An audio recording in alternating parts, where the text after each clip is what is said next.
আজ আমি যেইভাবে মাছের রেসিপিটা শেয়ার করব, এটা কিন্তু যে কোনো মাছ দিয়েই তৈরি করলে খেতে লাগবে দুর্দান্ত। বাঙালি মানেই কিন্তু মাছ, আর এই শীতের দুপুরে যদি এরকম স্পেশাল মশলা দিয়ে মাছের ঝোল তৈরি করা হয়, তাহলে কিন্তু একদম দুপুরের খাওয়াটা জমে যাবে গরম গরম ভাতের সাথে। নমস্কার বন্ধুরা, শ্বশুর বৌমা রান্নাঘর অ্যান্ড ব্লগ চ্যানেলে সকলকে স্বাগত। তাহলে কখন কিভাবে স্পেশাল মশলাটা ব্যবহার করব সেটাই দেখে নেওয়া যাক। প্রথমেই নিয়েছি রুই মাছ, আর রুই মাছগুলোকে ভালো করে জল দিয়ে ধুয়ে পরিষ্কার করে রেখেছি। এবার মাছগুলোর গায়ে হলুদ আর লবণ ভালো করে মাখিয়ে রাখবো। মাছের দুই পিঠই ভালো করে লবণ আর হলুদ মাখিয়ে নিচ্ছি। গ্যাসের ওভেনে কড়াই বসিয়ে ভালো করে কড়াইটাকে গরম করে নিয়ে দিয়ে দিয়েছি সর্ষের তেল। আর তেলটা ভালো করে গরম করে নিয়ে তারপরে একটা একটা করে মাছ গরম তেলের মধ্যে ছেড়ে দেব। একসাথে কিন্তু অনেকগুলো মাছ ভেজে নেব। সব মাছগুলোই একবারে দিয়ে দিলাম, আর গ্যাসের ফ্লেম হাই টু মিডিয়াম করে দিয়ে মাছগুলোকে একদম কিন্তু লাল লাল করে ভেজে নেব। আর এই রুই মাছটা যদি একটু কড়া করে ভাজা হয় তাহলেই কিন্তু বেশি খেতে ভালো লাগে।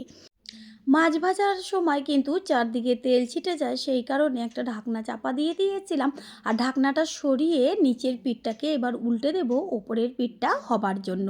ঠিক এইভাবেই এপিট ওপিট করে একদম লাল লাল করে মাছগুলোকে ভেজে নেব।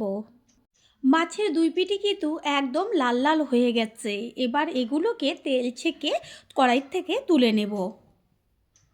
মাছ ভাজা তুলে নেওয়ার পরে যে বেঁচে থাকা তেলটুকু রয়েছে এর মধ্যে এবার দিয়ে দেব লম্বা লম্বা করে কেটে নেওয়া আলু, আর দেব একদম কচি কচি ওলকপি, সেটাও কিন্তু লম্বা লম্বা করে কেটে নিয়েছি। আর এই শীতের সময় যদি ওলকপি আর নতুন আলু বেগুন দিয়ে পাতলা ঝোল করা হয়, সেই স্বাদ কিন্তু কখনোই ভোলা যাবে না।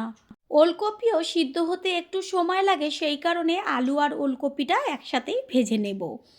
তাড়াতাড়ি সিদ্ধ হওয়ার জন্য এর মধ্যে দিয়ে দিচ্ছি লবণ, আর দেব ছোটো চামচের 1 চা চামচ হলুদ গুঁড়ো। এবার লবণ আর হলুদটাকে মিশিয়ে নিয়ে তারপরে কিন্তু ঢাকনা চাপা দিয়ে গ্যাসের ফ্লেম মিডিয়াম করে দেব, যেন ভাজাটা তাড়াতাড়ি সিদ্ধ হয়ে যায়। আমাদের প্রত্যেকটা ভিডিওতেই কিন্তু চেষ্টা করি একদম অল্প তেল ব্যবহার করে কি করে টেস্টি রেসিপি তৈরি করা যায়। এইখানে দেখাই গেল যে যতটুকু তেল দিয়েছি সেটা দিয়ে মাছ ভাজা, আর এইদিকে আলু ওলকপি আরও যে সবজি থাকবে সেটাও কিন্তু এইভাবে ভেজে নেব। 3-4 মিনিট বাদে ফিরে এসে এবার ঢাকনাটা সরিয়ে দিয়ে খুন্তি দিয়ে এপিট ওপিট করে উল্টে দেব। দেখাই যাচ্ছে যে আলুগুলো কিন্তু সুন্দরভাবে ভাজা হচ্ছে। ঠিক এইভাবে একটু সময় নিয়ে গ্যাসের ফ্লেম মিডিয়াম টু লো করে দিয়ে কিন্তু সবজিগুলোকে অল্প তেলে ভেজে নিলে খুব সুন্দরভাবে ভাজা হয়। এখানে আলু আর ওলকপি অর্ধেকের বেশি সিদ্ধ হয়ে গেছে। ঠিক এই পর্যায়ে দিয়ে দিচ্ছি একদম একটু বড় বড় করে লম্বা করে কেটে নেওয়া বেগুনও ভালো করে সব কিছুর সাথে মিশিয়ে নিয়ে তারপরে কিন্তু আবারও ঢাকনাটা চাপা দিয়ে দেব। বেগুন সিদ্ধ হতে তো বেশি সময় লাগে না। সবজি ভাজা হতে থাক, গ্যাসের অন্য ওভেনে আমি একটা মশলা তৈরি করব। সেটা হচ্ছে একটা তড়কা প্যান বসিয়েছি, আর এতে দিয়ে দিচ্ছি 1 চা চামচ রাঁধুনি। গ্যাসের ফ্লেম কিন্তু একদম লোতে রয়েছে। আর দেব 1 চা চামচ সাদা জিরে। রাঁধুনি আর সাদা জিরেটা একটু ভালো করে নেড়েচেড়ে দেব। তারপরে এর মধ্যে দেব 2টো তেজপাতা টুকরো করে। তেজপাতা তো আমরা সকলেই ফোড়নে ব্যবহার করি, তবে এই পদ্ধতিতে একবারের জন্য হলেও কিন্তু রান্না করে খেয়ে তারপরে সে কমেন্ট করে জানিয়ে যাবার অনুরোধ রইল যে রেসিপিটি কতটা টেস্টি হয়েছিল।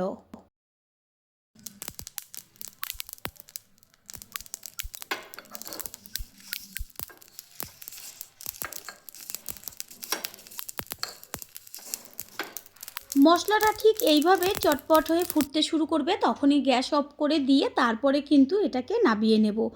মিক্সিং জারের মধ্যে আমি ঢেলে নিলাম, তারপর ঠান্ডা হলে পরে কিন্তু এটা পেস্ট করব। আর এইদিকে ঢাকনাটা সরিয়ে দিয়ে আমি ভাজাটা দেখিয়ে দিচ্ছি যে কত সুন্দরভাবে ভাজাটা সিদ্ধ হয়ে গেছে। ভাজাগুলোকে আমি একটা অন্য পাত্রের মধ্যে ঢেলে দিচ্ছি। আর ওই কড়াইটাই বসিয়ে আর একটু দিয়ে দেব সর্ষের তেল। তেলের পরিমাণ কিন্তু এবারও একদম অল্প দেব, কারণ মাছ ভাজা হয়েছে আর সবজি ভাজা হয়েছে, তো কিন্তু তেল রয়েছে। সেই কারণে একদম অল্প তেল দিলাম। আর তেলটা গরম হয়ে গেলে এতে দিলাম বড় চামচের হাফ চা চামচ সাদা জিরে ফোড়ন। ফোড়নের থেকে সুন্দর গন্ধ বেরোলে এর মধ্যে দিয়ে দেব কুচিয়ে নেওয়া পেঁয়াজ। যদি কেউ পেঁয়াজ পছন্দ না করেন তাহলে পেঁয়াজটা স্কিপ করে দেবেন। পেঁয়াজ ছাড়াও কিন্তু এই মাছের ঝোলটা খেতে দুর্দান্ত লাগবে। পেঁয়াজ তাড়াতাড়ি মজে আসার জন্য দিয়ে দিচ্ছি পরিমাণ অনুযায়ী লবণ। লবণটাকে মিশিয়ে নেব, তারপর কিন্তু বেশ একদম লাল লাল করে ভেজে নেব। মাছের ঝোলে যদি পেঁয়াজ ব্যবহার করেন তাহলে কিন্তু অবশ্যই পেঁয়াজটাকে একদম ভালো করে কড়া করে ভাজতে হবে, তাহলেই মাছের ঝোলটা টেস্টি হবে। পেঁয়াজ একদম কিন্তু লাল লাল করে ভাজা হয়ে গেছে। এই পর্যায়ে এর মধ্যে দিয়ে দেব আদা আর কাঁচা লঙ্কার পেস্ট। আদা আর কাঁচা লঙ্কার পেস্টটা পেঁয়াজের সাথে কিন্তু গ্যাসের ফ্লেম লোতে রেখে ভেজে নেব। দেব কালারের জন্য কাশ্মীরি লঙ্কার গুঁড়ো, ঝালের জন্য তো কাঁচা লঙ্কা পেস্টই দিয়েছি। আর দেব হলুদ গুঁড়ো, দেব কুচিয়ে নেওয়া টমেটো। মশলাগুলো যেন তেলে পুড়ে না যায় সেই কারণে সামান্য একটু জল দিয়ে এবার ভালো করে কষিয়ে নেব। কালারটা এত দারুণ আসবে এতে। এই পর্যায়ে কিন্তু গ্যাসের ফ্লেম হাই করে দিয়ে তারপরে কিন্তু মশলাটাকে কষিয়ে নেব।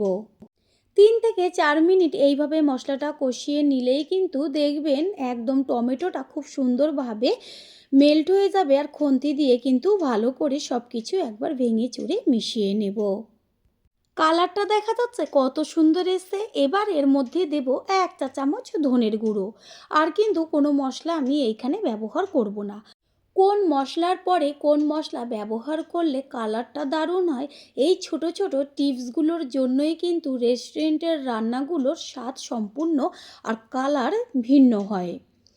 ধনের গুঁড়োটা দিয়ে তারপরে কিন্তু মশলার সাথে মিশিয়ে নিয়েছি, কষিয়ে নেওয়া হয়ে গেছে। এই পর্যায়ে দিয়ে দেওয়া হলো যে ভেজে রেখেছিলাম সবজিগুলো, সেই সবজিটা দিয়ে মশলাটা কষিয়ে নিলে পরে কি হবে, সবজিটার মধ্যে মশলাটা যাবে আর সুন্দর কিন্তু একটা গন্ধও বেরোবে।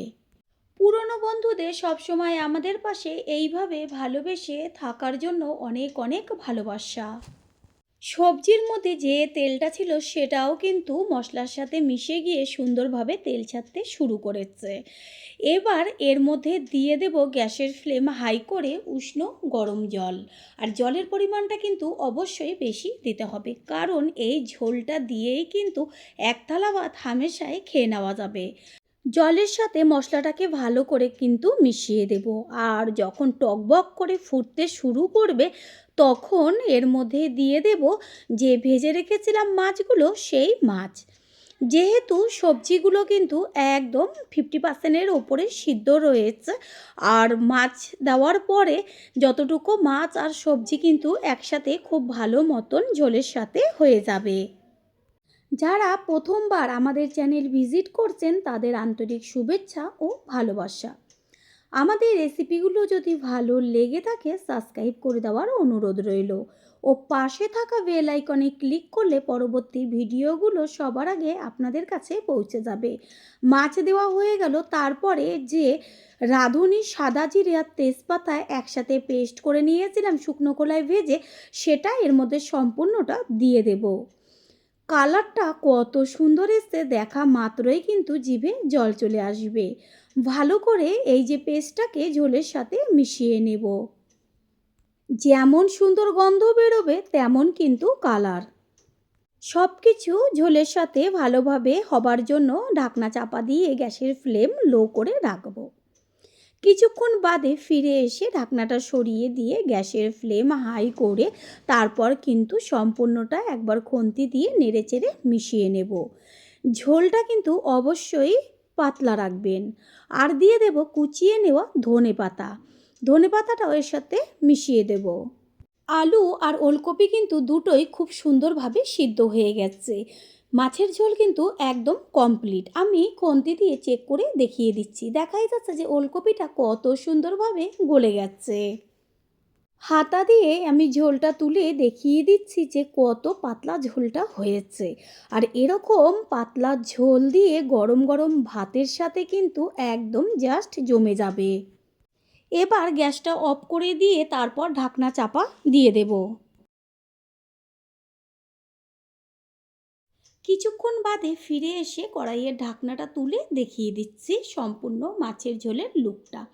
এবার একটা পাত্রে আমি সম্পূর্ণ মাছের ঝোলটাকে ঢেলে দেব। তৈরি হয়ে গেল আজকের মাছের ঝোলের রেসিপি।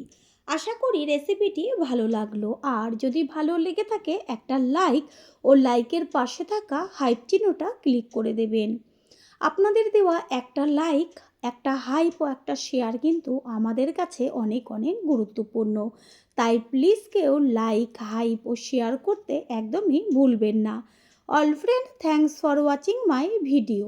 আপনারা সকলে ভালো থাকবেন, সুস্থ থাকবেন। আবারও দেখা হবে অন্য কোনো রেসিপির এপিসোডে।